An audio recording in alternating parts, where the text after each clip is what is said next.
According to the legend in the port of Caldera, there was a vampire and his name was John Lewis Mackenzie, a fisherman from Manchester, England. His height and unusual paleness called everyone's attention.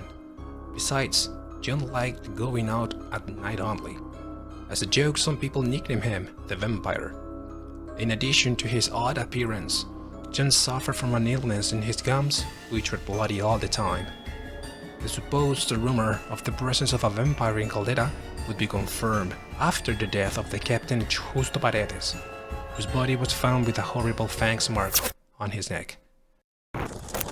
En esta oportunidad me encuentro en el cementerio de Caldera, es el primer cementerio laico de nuestro país y vine principalmente por dos historias que siempre me han llamado la atención, una que tiene completa relación con mi ciudad, Copiapó, y también con Caldera, que es la sepultura del Padre Negro, la historia que hay detrás también, y la segunda historia o leyenda, mito que hay también, es la del supuesto vampiro de esta ciudad, un hombre que fue incorrectamente enjuiciado por la gente de la época y que sus restos yacen acá, en este cementerio que es pequeño pero tiene un sinfín de historia. Ahora mismo el cuidador de este lugar me va a llevar al lugar exacto donde se encuentran los restos del vampiro y vamos a seguir recorriendo este lugar que, como dije, es pequeñito pero tiene sus cosas, así que vamos.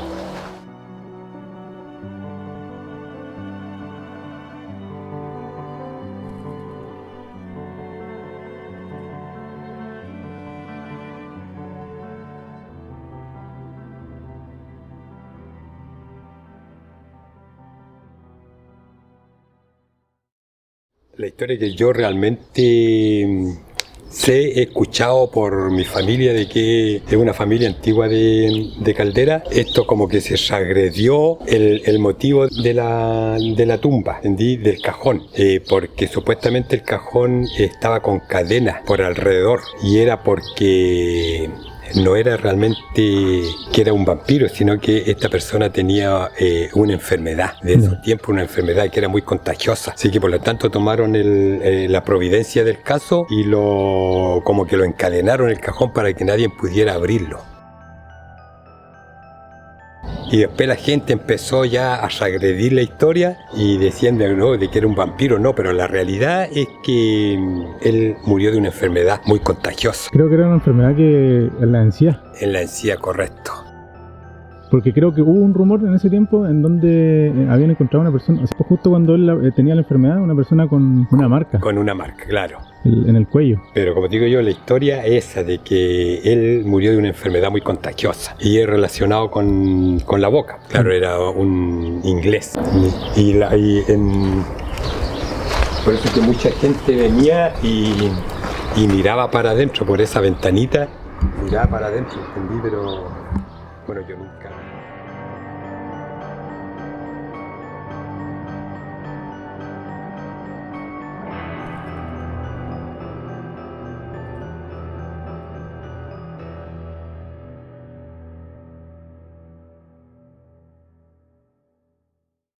Bueno, a mis espaldas tengo el mausoleo de John Lewis Mackenzie. Así se llamaba este supuesto vampiro de Caldera que fue ajusticiado incorrectamente por tener una enfermedad en su encía, donde la gente notaba que sangraba demasiado. Y justamente se dio la casualidad que habían encontrado un cuerpo de una persona con señales de haber sido mordida.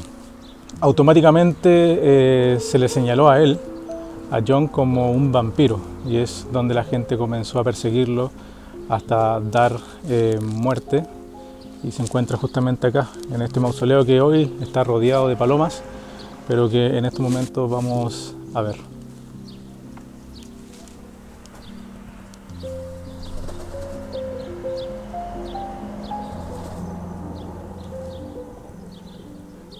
Ese vendría siendo el ataúd de John Mackenzie, el vampiro de Caldera.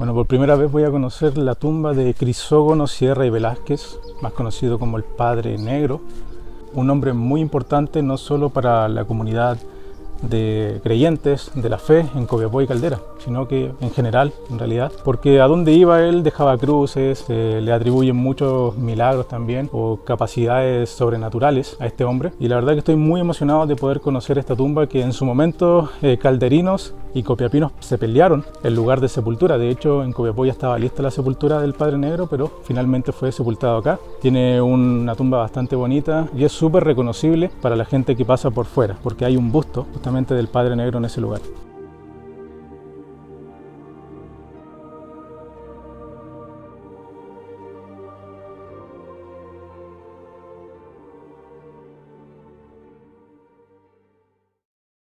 Tumba del Padre Negro. Acá está el Padre Negro. Aquí está el Padre Negro. ¿Qué es cierto ese mito que hay entre que copiapinos y calderinos se habían peleado por la sepultura del... Ah, sí, que venían a cuidar prácticamente el cuerpo del Padre Negro para que no se lo robaran? Él trabajó mucho en las dos comunas. Incluso en Copiapó, el Cerro de la Cruz, fue él, el que hizo eso, y aquí él construyó esta gruta, o sea, este mausoleo y la gruta Padre Negro.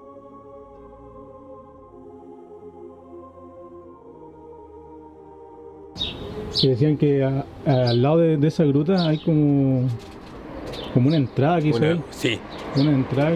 Bueno, lo que se dice allá en Copiapó es que supuestamente era como una sepultura para él. Pero al final fue sepultado acá. Claro. Y esta parte por fuera está la estatua del busto del Padre Negro.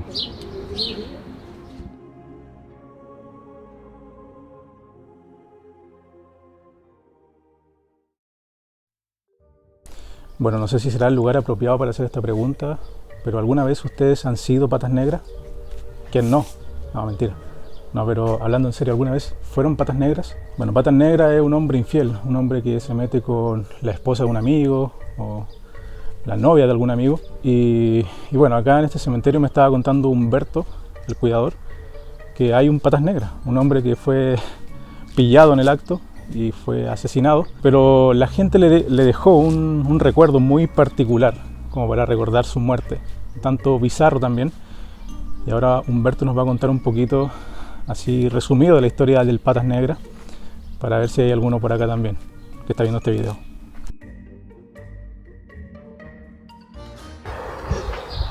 Según lo que conversa la gente, que este fue un homicidio que hubo por parte del jefe al peón, porque mientras él había salido a hacer su trabajo, una vez que llegó a la casa, se dio cuenta y encontró de que el peón, el trabajador de él, se había metido con la señora.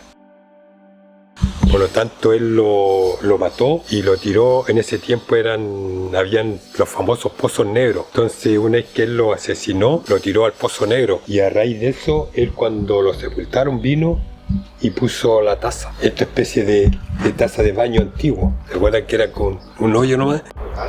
Este es el nombre, Andrés Lecuz. ¿Verdad que le llaman el famoso Patas Negras? Este es el famoso Patas Negras. Que como dice la gente, le comió la color al jefe. El jefe lo pilló y lo mató. Y lo tiró al pozo negro.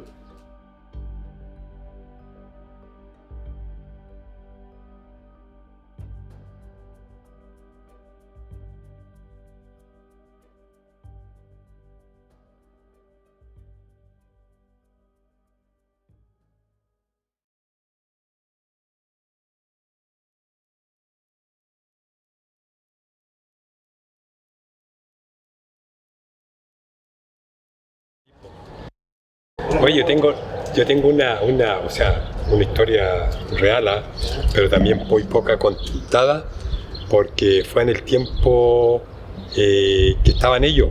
Entonces, cuando ellos venían a hacer instrucciones detrás de la antigua COPE, que estaba en el sector salida sur de Caldera, ¿cierto? Claro, estaba la COPE y ellos, los milicos, venían a hacer instrucciones hacia allá de ese recinto. Y una vez yo tengo un sobrino, Rigoberto Antivilo, mi sobrinito, pertenecía a los bomberos de Caldera, a los cadetes de los bomberos. Entonces él con un sobrino, en su travesura de niño, fue al sector del basural que le llamábamos nosotros y encontraron unas puntas de bala. ¿Entendí? Pero estas no eran de bala, o eran, llamémosle, de mortero, de cañón. Entonces él llegó con él a la casa y mi tía, la abuelita de él, lo tuvo mucho tiempo como adorno. Y al tiempo después, en su travesura, este niño con el primo lo tomaron y se sentaron en la calle en un tronco que tenía mi tía, y se sentó con el tronco aquí y él lo empezó a golpear.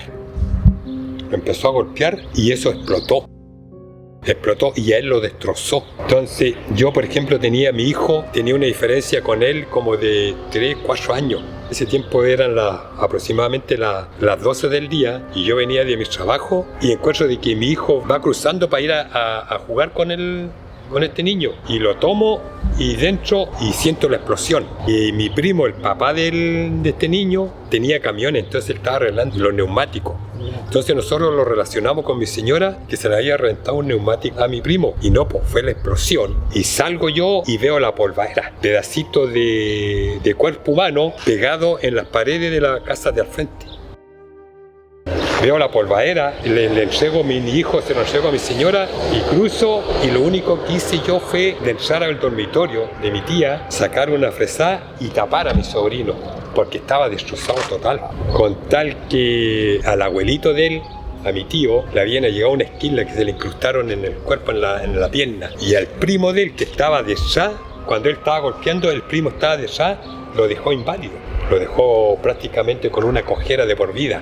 Hubo una investigación y fue a raíz de todo armamento que se le quedó abandonado, pertrechos, claro, que se le quedaron abandonados los milicos, a donde ellos hacían los entrenamientos. Incluso antes de irlo vamos a pegar una vuelta para ver el año en que fue eso, porque ahí está sepultado mi sobrino, claro. Entonces eso fue una tragedia muy grande. Imagínate que después nosotros, carabineros y nosotros mismos, encontramos trozos de mi sobrino en los techos a 60, 70 metros, encontramos trozos del cuerpo, lo hizo tirar, lo quemó. Aquí, la sacaron la foto de mi sobrino. Claro, la sacaron, pero aquí está él. Está aquí, mira, ninguno tiene fecha de... Está la foto donde salía de bombero él, ¿entendí? Y ahí está el papá y allá está la mamá de él. Y esa es una tía, el abuelito. Pero sacaron la foto de mi sobrino. Era cadete tiene que haber tenido más o menos aproximadamente, yo creo que como 11 años, 12 años. ¿Y cómo llegaron allá? Pues ellos usaban en ese tiempo, empezaron a salir las famosas bicicletas, esas de mountain bike, como le llaman, que los niños la adoptan, esas chiquitas, y en bicicleta ellos llegaron a ese sector del basural, pues. Y ahí se encontraron con el claro. Y ahí lo tuvo mucho tiempo mi tía ahí, pues, y después a los niños con la jugarreta empezaron a golpearlo. Y ahí hay un tronco así que él sentado en el tronco aquí y empezó a golpearlo. Pa. Y le salió. Le salió. Una boca de percutor. Claro. Le salió a su cuerpo.